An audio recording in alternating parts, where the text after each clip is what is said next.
In this video, we're going to go over a rule of thumb for anyone that has a supervisor, right? And that's going to be literally everyone, okay? So really a tip relevant to all staff members, okay? This is a good general rule of thumb that I'm using with the people that I directly work with, and more or less you should be using it with anyone that, whoever is supervising you, okay? Your supervisor, myself, Jorge, whoever it might be, they're fine answering questions, okay?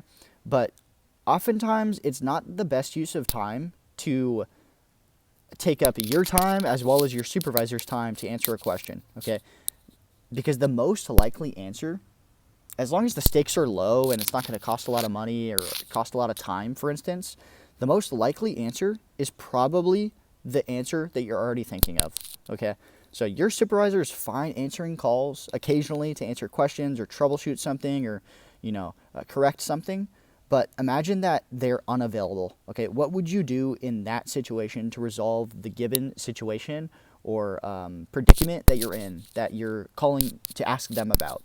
What would you do to resolve that? That's very likely the best choice. Even if it's not the best choice, it's a good enough choice, and the fact that it didn't have to take your time and their time to figure out and resolve, that's by far, in that situation, the best choice, because it was good enough, it didn't take excess amount of time to resolve, it didn't cost a lot of money, it didn't sacrifice anyone's safety, etc. It didn't make a customer unhappy.